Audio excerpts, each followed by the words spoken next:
बोली श्री सद्गुरु भगवान की जय। बोली श्री गणपति महाराज की जय।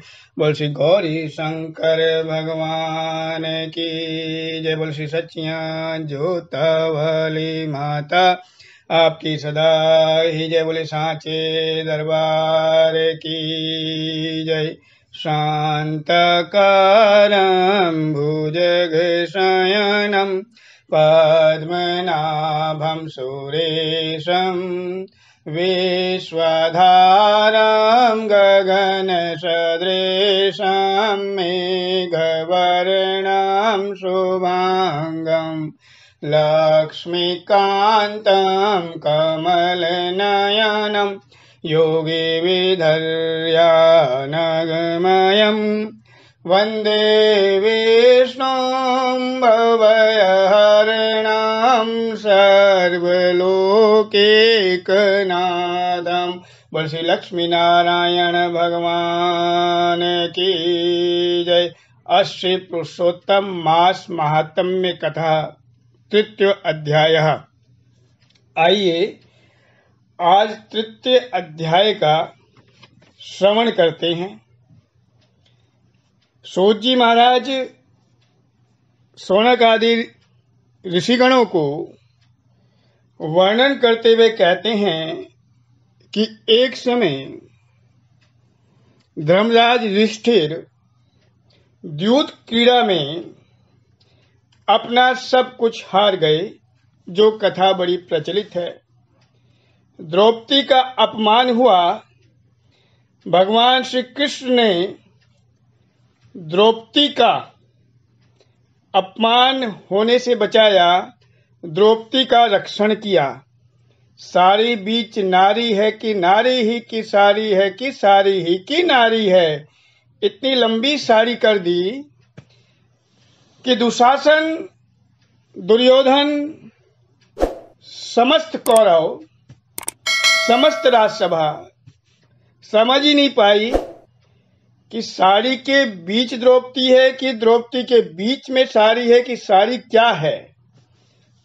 दुशासन थक गया।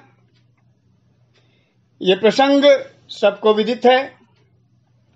उसके बाद पांडव वनवास में आए। एक समय भगवान श्री कृष्ण वनवास में ही पांडवों से मिलने के लिए आए, लेकिन अपने प्रिय पांडवों को इस दीनहीन अवस्था में देखकर भगवान बहुत क्रोधित हुए। भगवान का मुखमंडल तमतमा गया। भगवान के क्रोध को देखकर समस्त पांडव भयकृत हो गए, डर गए, भय से कांपने लगे। तब अर्जुन भगवान के सामने आए, भगवान से प्रार्थना करी कि हे कृष्ण, हे जगन्नाथ, हे नाथ, आप हमारा रक्षण करें, आप क्रोध का त्याग करें। आपके क्रोध से कोई बच नहीं सकता। आपके क्रोध से संसार में प्रलय हो जाएगी। भगवान, आप क्रोध का त्याग करें। श्री अर्जुन के इस प्रकार स्तुति वचन सुनकर भगवान शांत हुए और सभी पांडवों ने युधिष्ठिर के साथ भगवान को बारंबार नमस्कार किया। जब भगवान शांत हुए तो अर्जुन ने भगवान श्री कृष्ण से प्रश्न किया कि हे माधव, हे मुरारे, हम इतनी दीनहीन अवस्था में हैं, आप हमारी इस अवस्था से हमको निकालने का, कोई जतन करने का हमें उपदेश करें। श्री कृष्ण कहने लगे, अर्जुन, मेरे वचनों को सुनो। जो मैं वचन आगे कह रहा हूं बड़ा गुप्त है।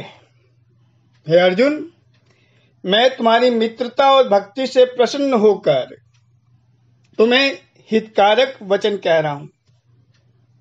हे अर्जुन, एक समय की बात है, संयोगवश अधिक मास आया। उस समय इसको सब मलमास कहते थे। तो मलमास इस प्रकार लोगों के वचन सुनकर बहुत दुखी हुआ। वो मलमास बैकुंठ में जहां मैं निवास करता हूं मेरे पास आया और मुझे दंडवत प्रणाम किया। दोनों हाथ जोड़कर नेत्रों से आंसू बहाता हुआ मुझे इस प्रकार कहने लगा। इस प्रकार तृतीय अध्याय संपूर्ण हुआ। बोल श्री लक्ष्मी नारायण भगवान की जय। आह्वानम न जानामि न जानामि विसर्जनम पूजाम चैव न जानामि सम्मिताम परमेश्वर मंत्रहीनम क्रियाहीनम भक्तिहीनम सुरेश्वर यत्पूजितं मया देव परिपूर्णं तदस्तु मे परिपूर्णं तदस्तु मे परिपूर्णं तदस्तु मे। जय जय श्री राधे, जय जय श्री राधे, जय जय श्री राधे। श्याम जुगल जोड़ी सरकार की जय। आज के आनंद की जय। श्री हरे नमः, श्री हरे नमः, श्री हरे नमः।